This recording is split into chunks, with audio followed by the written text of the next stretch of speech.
Where were you born? Where did you grow up? And what age did you start acting? I was born in Nottingham, and because of the Nottingham rep at that time, which had Brian Blessed walking on, I thought I wouldn't stand a chance of getting into acting, but I took a grade 8. I got one of the highest marks. That was not on a performing level, and then the professor who took me on said, "You want to audition for Guildhall?" And I thought, yeah, and I got a scholarship, so I was very lucky. So I was nearly 20. I was 24 when I went to Royal School. What was your best and most challenging roles? Or what has been your best or most challenging roles? I don't know. You don't think of it like that, because every role is challenging. I suppose Nicholas Alexandra, when I played the Tsar of Russia, I based it eventually on King Hussein of Jordan, because Nicholas was a weak man, although he's a saint in the Greek Orthodox Church. To most other people, he's a ruthless killer.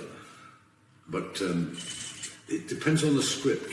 I mean, if the script is bad, you've got to do that much more work to get over it. It's why Colin Baker, I think, is so good as Doctor Who, but the general public wouldn't know that, because the dialogue he had to do, some of it was diabolical, and it takes a good actor to play bad dialogue. If you've got good dialogue, anybody can get around it somehow. I watched, what was it? Which one was it? Vengeance on Pharos. I think that's the only actual Colin Baker one I've saw, and I did really enjoy it. I thought his Doctor was really good. It was dark, and I think that's what Doctor Who needs. Yeah. The darkness, and that's what I liked about his Doctor in that episode. Yeah. And I was disappointed that they didn't ask him or Colin, Davison to return for the 50th, properly. Yeah, but I mean, don't forget, we've reprised it in Big Finish. Yeah, there's Big Finish. Big Finish productions where, I mean, that one, I forget what it's called now. One or two people said they found the end so moving when Colin Baker's character dies. I shouldn't really be telling you this, it hasn't come out yet. I'm doing another Big Finish. No, it doesn't matter. I'm doing another Big Finish in about a week's time with McGann. Paul McGann. Which will be marvellous. Met Paul McGann in October as well, yeah. Yeah, nice guy. Good actor. Are there any particular actors, writers or directors you have enjoyed working with in your career? Oh, yeah. Laurence Olivier was fantastic, a fantastic director. Alan Strachan, with whom I did Private Lives with Mariah Aiken, he was brilliant. He's just written a book about Vivian Leigh called The Dark Star, and it's a fantastic book.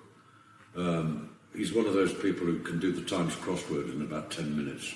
Wow. He got a first in Edinburgh or something, and then 4 years later he decided he was a bit stupid, so he did another first in something or other. But he's a modest man.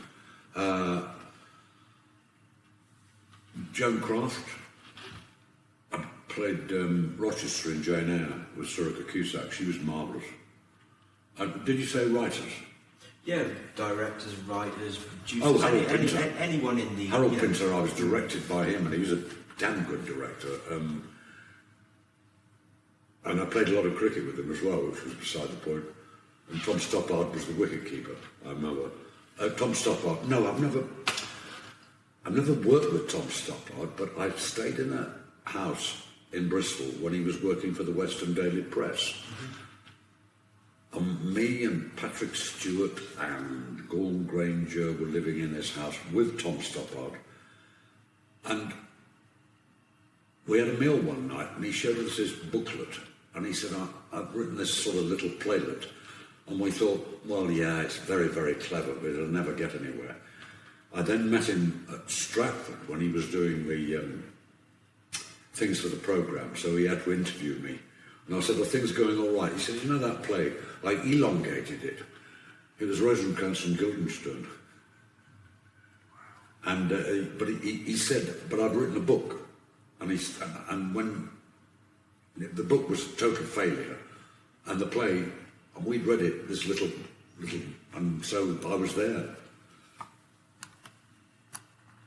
How do you feel your career has progressed over the years? And where would you like to go with it in the future? Oh, I don't know. It seems I've had my ups and downs. I haven't been as lucky as I thought I might be. But I mean, I've had hiatuses like 3 or 4 years with hardly anything apart from talking books. And I've done all the P.D. James and I've done all the John le Carré books. But and I'm luckier than most actors. As you know, probably 70% of them earn less than about 10,000 a year.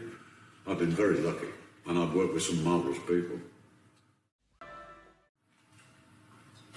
Finally, do you have any advice for either myself or anyone else that wants to go into acting or directing or anything? You've got to be absolutely, if you want to go into acting, you've got to have an absolute obsession about it. And hopefully the talent. I mean, I've met 1 or 2 people who want to be actors and they haven't got any talent, which is unfortunate because they think they can make it. You've got to work hard, you've got to watch people and see how they do it, you've got to read. I don't mean particularly Stanislavski. Boleslavski is a better book to read because it's shorter.